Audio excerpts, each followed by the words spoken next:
Shrimati Mahua Moitra. Thank you. Honorable Speaker, sir, my esteemed colleagues in the 18th Lok Sabha, I stand here on behalf of my party. Mr. Prime Minister, Honorable Prime Minister, I would really request you, since you've been here for the better half of 1 hour, ये भी सुनते हुए जाइए sir, डरिए मत sir, डरिए मत, 2 बार आ गए sir. You came to my area twice during the campaign, sir. आज तो सुन के जाइए sir. Never mind, my bad luck. Honorable Speaker, sir, Rahul, Honorable Speaker, sir, my esteemed colleagues in this newly constituted 18th Lok Sabha, I stand here on behalf of my party, the All India Trinamool Congress. कोई बात नहीं, वो मेरे LOP है, वो already मुझे सुन चुके हैं, वो मेरे LOP है. Honorable Speaker, sir, my esteemed colleagues, in this 18th Lok Sabha, I stand here on behalf of my party, the All India Trinamool Congress, to speak on the Honorable President's address. The last time I stood here, sir, I was not allowed to speak. I was not allowed to speak. आप लोगों ने let me finish. Dimple, let me finish. Guys, ignore. Let me finish. And जिसको जाना है, please जाइए, no problem. The last time I stood here, I was not allowed to speak. But the ruling party has paid a very heavy price for throttling the voice of one MP. मुझे बैठाने का चक्कर में जनता ने आपके 63 सदस्यों 63 जन को परमानेंटली बैठा दिया. You have gone down from 303 to 240. In my maiden speech in the Lok Sabha in June 2019, I spoke on the 7 signs of fascism that were taking over this country. 5 years to the date, on June 27, 2024, this House saw the unprecedented scene of the marshals welcoming the President of India, the Honorable President, with a Sengol in their hand. The Sengol is a symbol of the supreme authority of a monarch. It has no place in the temple of a constitutional democracy. But, Honorable Speaker, sir, it is understandable why this happened. Because the BJP has still not understood that their 303 brute majority, their Rajtantra, has been reduced to a 240-seat minority by the Loktantra. They are still living in the world of the Sengol. This sudden changed reality, this new reality, is yet to sink in for the treasury benches and especially for the speech writers of the Honorable President's address. The speech that the Honorable President read out, she said, the people of India have elected a stable government with a clear majority. Please do not embarrass the office of the President by using poorly edited cut and paste versions of old speeches. This is not a stable government. It depends on multiple allies with a history of U-turns. It has not got a simple majority. The BJP is 32 short of 272. It is going to be a very hard landing for the treasury benches, as was obvious today. This time, there are 234 warriors this time, firmly united, and we have walked through fire to walk through these doors, so you will not be able to shut us up this time the way you did last time. There are numerous statements in the Honorable President's address that defy even a tenuous link to truth and to reality. Like in my 2019 maiden speech when I spoke on 7 signs, today I have picked out 6 themes from the Honorable President's address, and I will analyze how each of them is an exercise in fallacy and exercise in untruth. The address covers many issues, but I have chosen 6 themes. The first theme, the Northeast. The Honorable President's address says that the government has increased allocation for the Northeast by 4 times, has worked for increased and lasting peace in the area. Now, I have one question. Why is the word Manipur nowhere in the speech? Why do we refer to the generic Northeast? During the Lok Sabha campaign, the BJP, the ruling party, the Honorable Prime Minister mentioned many words beginning with the letter M. Musalman, Mullah, Madrasa, Mughal, Mutton, Machli, Mujra, Mangal Sutra, but not once did they mention Manipur. We don't need to act east. The government says we want to act east. We don't need you to act east. Look east, walk east, and most important, embrace east. I stand here for my brothers and sisters of Manipur, and I quote the revolutionary poet Pablo Neruda. One morning the bonfires leapt out of the earth. One morning the bonfires leapt out of the earth, devouring human beings. And from then on, the fire. From then on, blood. Come, see the blood on the streets. Come, see the blood in the streets. Please go to Manipur, see the blood in the streets. The second theme in the President's address, women empowerment. The speech says, women in our country had been demanding greater representation in the Lok Sabha and Vidhan Sabhas, and today they stand empowered by the Women's Reservation Act. This is a complete untruth. Firstly, you conveniently delayed reservation for women in parliament because you actually fear women. Yeah. You fear Nari Shakti. Yeah. You want their support, but you certainly don't want us here. The 17th Lok Sabha had 78 women, 14.3%. The 18th Lok Sabha, this Lok Sabha has only 74 women. Shame. 4 women less than last time, only 13.6%. The ruling party, the BJP, had called a special session to bring in the Women's Reservation Bill. They have got a shameful 30 women MPs out of 240, only 12.5%. It is only Mamata Banerjee's Trinamool Congress that in 2019 had 37%, and even this time has got 38%. The President's address talks of a comprehensive campaign by the government to enrich and make 3 crore women Lakhpati Didis. All that we have seen so far is a far more comprehensive campaign to make 1 Arabpati Dada. I'm sure I don't need to take his name in this house. I'm sure we all know who we are talking about. The third theme, Kashmir. The address mentions that after decades of shutdowns and strikes, the Kashmir Valley has voted in an atmosphere of stability and security. But if abrogating Section 370 was such a good idea, why did the ruling party, the BJP, not even dare to put up candidates in the 3 valley seats of Anantnag, Baramulla and Srinagar? If 370 was such a big deal and you were going to campaign on the basis of 370, you did not even dare to fight the seats. The Kashmir Valley has voted in MPs who were against your 2019 decision. You downgraded Ladakh into a union territory. You told them it was a temporary move. Today, 5 years later, the Ladakhis are still waiting. They have not got back their statehood. You have not given them a legislature. You have not included them in the 6th schedule. You have not given their demand of 2 separate seats of Leh and Kargil. As a result, in the current Lok Sabha, the Ladakhis have relegated you to 3rd position in the Lok Sabha. You lost it. The 4th theme in the Honorable President's address, the Election Commission of India. The speech expresses gratitude to the ECI for conducting the largest election in the world. With all humility, with no intent to denigrate the office of what used to be the august constitutional body of this land, let us as members of this opposition put on record that we won in spite of the EC, not because of it. The commissioners chosen by a government-dominated panel in willful disobedience of the Supreme Court turned a deaf ear to the most egregious violations of the Model Code of Conduct by the ruling party, by the Honorable Prime Minister with his hate-filled speeches and his divisive religion-based rhetoric.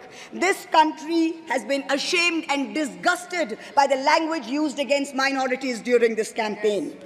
This election will go down in history where an eager and compliant election commission turned a blind eye and a deaf ear against the excesses of the ruling party when the MCC was in effect. Opposition leaders were arrested, Party accounts were frozen. ED and CBI even came into our election offices with impunity.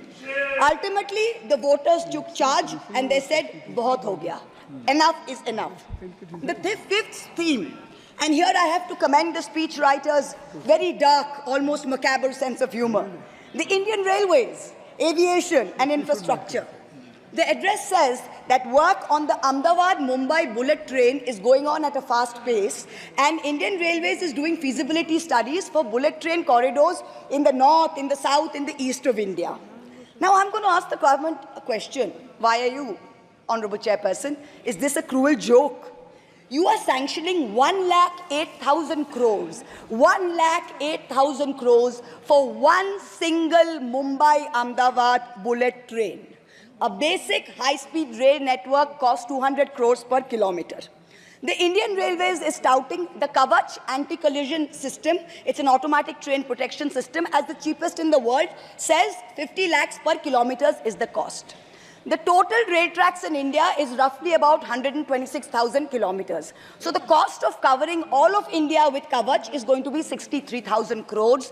All of India's Kavach costs 63,000 and one single Ahmedabad-Mumbai bullet train costs 1,08,000. Please look at the numbers.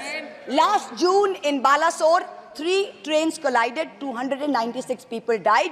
The ministry said Kavach was not operational on that route. Last week, Kanchenjunga Express collided with a goods train in New Jalpaiguri. 10 people died. Again, the ministry said Kavach is not operational on the route. The Economic Times had a survey which said at the current level of funding, it will take 50 years for all of India to be covered under Kavach. And you're telling us about bullet trains. And please don't start shouting about what it was during Nehru's time. We don't know and we don't care. False equivalences cannot take the place of real body bags. The address mentions about how India is apparently the 3rd largest domestic aviation hub of the world. In truth, India's airports have become domestic hazard hubs. First in Jabalpur, then in Delhi, then in Rajkot. Newly constructed airports have canopies falling down, killing people. The newly constructed Rampath in Ayodhya has had 3 cave-ins in the last week. The Pragati Maidan tunnel is flooded. The Atal Setu has developed cracks. The Ram temple's roof is leaking. This is exactly what happens when infrastructure is poorly planned and rushed in order for photo opportunities by the Supreme Leader. The sixth theme, competitive cooperative federalism. Honorable Chairperson, sir, the last decade saw the most brutal government-sponsored throttling of cooperative federalism that this country has ever seen. I speak for my own state of West Bengal. The centre has withheld 7,000 crores in Manrega funds. 17 lakh households have been deprived for work already done. It has held back 8,200 crores under the rural housing scheme, over 11 lakh houses sanctioned but not paid. Another 1,000 crores has been held back in pension and PMGSY. A total of 16,000 crores. When we went to meet the Rural Development Minister, we were dragged out by the Delhi police and bundled into prison vans. Last week, as a delegation, we went to meet with Atishi of the AAP, who was on hunger strike. Look at what is happening in the AAP government in Delhi today. The Aam Aadmi is in power in Delhi. There was a 1994 water sharing agreement which mandated Haryana to release 613 million gallons of water per day to Delhi. Haryana is run by the BJP government, and they have reneged on this agreement. They are releasing 100 million gallons less per day, as a result of which 28 lakh people in Delhi are having to go without water per day. This government's competitive cooperative federalism seems to be an exercise in how to compete on how to choke opposition-run states. भैया हमको बैठाना आप पे बहुत भारी पड़ा, हमको मत बैठाइए, बहुत भारी पड़ा आप पे, बहुत भारी पड़ा. The government spent the past 5 years. Honourable member, kindly address to the chair. The government spent the first 5 years in almost perfecting an elected autocracy. And by the end of 2023, this government had reached the pinnacle of their arrogance. where this parliamentary democracy was replaced by a monstrous super cult, the cult of the supreme leader, the non-biological leader, born of the Paramatma, who stood in this house and proclaimed, "Ab ke baar 400 par, and ek akela kitno pe bhari pada." This was the turning point. This was the turning point when the destiny of the ruling party changed. Whether in Greek mythology, whether in Indian mythology, if you act with arrogance towards the gods, you will be punished. We have 33,000 gods in India. But in our democracy, the most supreme of them is the Gana Devata, the Lord of the people, and they have punished you. You may have formed a government again, but yours is a Pyrrhic victory. A victory which inflicts such a devastating toll on the victor that it is tantamount to a defeat.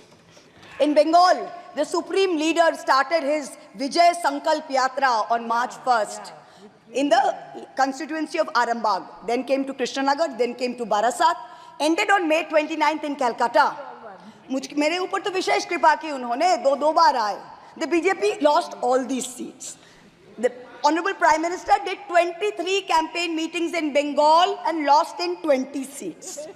In Maharashtra, the Honorable Prime Minister campaigned in 18 seats. The NDA lost in 15 of them. Ek akela kitno pe bhari pada. In Punjab, he campaigned in Hoshiarpur, in Jalandhar, in Patiala, in Gurdaspur. The BJP all lost all the 4 seats. Ek akela kitno pe bhari pada. In Rajasthan, he campaigned at Banswara with the most disgraceful references to Muslims. In outright violation of the law, the EC kept quiet. Not only did the BJP lose Banswara by over 2 lakh votes, the BJP, which had won 25 on 25 in 2019 and won the state government only months ago, came down to 14 seats. Ek akela kitno pe bhari pada. 3 states, Uttar Pradesh, Maharashtra and Bengal, account for 170 seats. That is exactly 1/3 of India. The BJP won in only 54 of them. Ek akela kitno pe bhari pada. In 2019, the Prime Minister, the Honorable Prime Minister, had taunted the now leader of the opposition by saying that he must have used a microscope to find that one single seat in India where the minority were in majority. Honorable Chairperson, sir, it is so ironic that today the majority needed no microscope to turn the BJP into a minority. जहाँ भी majority है, वहीं आप ही minority बन गए. आप तो घुस-घुस के मारने वाले थे ना, इस बार तो जनता ने घुस-घुस के मार दिया. The treasury benches have always claimed that the opposition lacked in hard work and in merit. We are all part of a Parivarvad. We are dynasts. Whereas they are proud to be part of a meritocracy. They are proud to be part of a Modi ka parivar. How ironic is it today that 20 ministers in the union cabinet are dynasts? How ironic is it that the Honorable Prime Minister has to take to social media himself to tell people that no, it is not Modi ka parivar, it is NDA, the Nitish Naidu Dependent Alliance. In January, the Honorable Prime Minister consecrated the unfinished Ram temple in Ayodhya. He said he was tasked with the divine duty of bringing Ram Lalla home. The Ram Mandir was going to ensure that not only would the BJP cross 400 seats, but that this government would last 1,000 years. The last time in history that we heard of a 1,000-year vision was during the Third Reich. This was the second time that we've heard of it. But then ultimately, Lord Ram said, stop, not in my name. Oti dorpe hoto Lanka. Too much arrogance, too much pride caused you to lose the kingdom of Lanka. The BJP lost in Ayodhya, Faizabad, where the temple is. It lost in Banda Chitrakoot, where Lord Ram meditated. It lost in Shravasti, where the son of the Honorable Prime Minister's ex-secretary said, my father has built the temple, campaigned in his name, you lost there. All the seats around Ayodhya, Basti, Sultanpur, Ambedkar Nagar, the BJP lost. ये तुम लोगों के नाम जपों में पहले सा आराम नहीं. ये तुम लोगों के नाम जपों में पहले सा आराम नहीं. जबरदस्ती के जय श्री राम में सब कुछ है, पर राम नहीं. जबरदस्ती के जय श्री राम में सब कुछ है, पर राम नहीं. Today in India, there are 2 types of leaders. Those of us who come via the voting machine And then there are many who come via the washing machine. There are still people who say, wait, you don't know Modi ji. Wait 6 months and see. The BJP will get 300 members. To them I say, no, this will not happen this time. Because every potential turncoat will have to choose between temporary greed or fear and between permanently becoming politically irrelevant. So you can offer you can accept a temporary offer of a ministry, you can accept a temporary settlement of an existing trumped-up CBI or ED case, and you can switch parties. But when you go back to the electorate will punish you. Most turncoats have been punished by the electorate. Also this time, India has very large, solid bloc components. The Congress has 100 seats. SP has 37 seats. Trinamool has 29 seats. DMK has 22 seats. NCP and UPTA have 17 seats. So this is not a ragtag bunch of members that you can lure away. This is a solid bloc. So yes, it's a question of time. But the question is not whether they will get 300. The question is when people will join us and we will cross 272. The ruling party's politics have always been along the lines of religious hate and ethnic divisiveness. But even at the height of their power, when they got 303 seats, 1 out of 2 Hindus had not voted for the BJP. This time, even in their core Hindi heartland, their core voters have deserted them. The Muslims in India, over 250 of them, called infiltrators, called terrorists in the land of their birth, waited silently, patiently, and bided their time. And in one voice during this election, in every state, they stood up and they told the government, and I quote the poet Puneet Sharma, "Hindustan se mera seedha rishta hai. Tum kaun ho be? Tum kaun ho be? Kyun batlau tumko kitna gehra hai?" The Dalits, whom the BJP paid lip service to for so many years, realized that even the talk of 400 seats meant that Baba Sahib Ambedkar's constitution was in danger, and they deserted the party. The Marathas, whom the BJP coalition had tried so desperately to woo, realized that their promises were worth nothing. The BJP and its allies lost 7 out of 8 seats in Marathwad. The Jats, the careers of their youth at risk with this ill-conceived Agniveer scheme, their farming livelihoods threatened, their female wrestlers manhandled. They vented their ire at the ballot box. Ultimately, it was the BJP's policies of exclusion, not inclusion. You wanted to exclude everybody, and that was your undoing. You didn't need Muslims. You trampled on Dalits. You ignored farmers. You ignored Jats. You marginalized Kashmiris. Well, they consolidated their voice during this election pan-India, and today they don't need you. That's the message they've given you during this election. ये देश ही अपना हासिल है जहां राम प्रसाद भी बिस्मिल है. मिट्टी को कैसे बांटोगे? सबका ही खून तो शामिल है. That's what they said. You can't divide us. You can't do it anymore. This new India, this new frame of reference is going to be very hard for a lot of interest groups. Perhaps the first casualty is the legacy media. The Godi media was its own worst victim. The brown-nosing TV anchors and online trolls lied, spread fake information, amplified the government's propaganda. So-called psephologists who actually had printing contracts from the government of India were on TV 24/7 acting like the election was a done deal. There was no need for voting. The BJP had already won. Media moguls organized conclaves where they prostrated themselves before the Vishwaguru. Anchors used staged interviews and set up scripts. In short, the media had lost all credibility. So when you asked the people during surveys which way they voted, they didn't trust you and they didn't tell you the truth, which is why you got it wrong. Ram Kamal Jha, the editor of the Indian Express, remarked that some media owners were so comfortable on their knees that it hurts to stand up. To them we say, please stay where you are. There is a new generation of journalists in India today with spine, with integrity, and with courage. A media you have done your best to silence with fake cases and attempts and censorship, but they have survived and they will thrive in the digital space. I will also touch upon another pillar in our democracy, the judiciary. 2 days ago, the Honorable Chief Justice of India, while on a visit to Calcutta, remarked that judges were not deities. They are here to dispense justice with compassion. Just as one can't be partly pregnant, you are either are or you're not, justice and democracy too must be absolute. They cannot partly be in effect. The retirement age for High Court justices is 62, and the retirement age for Supreme Court judges is 65. Now, this has unfortunately contributed to High Court judges kowtowing to the Supreme Court Collegium and to the government for a last-minute elevation to be able to serve for 3 more years and then qualify for further sinecures, such as the head of the Lokpal, the head of the National Human Rights Commission, chairman of various tribunals. It has come to such a state that opposition leaders framed in politically motivated cases are denied and bail and denied justice simply because judges are even scared to touch their case for fear of offending the government.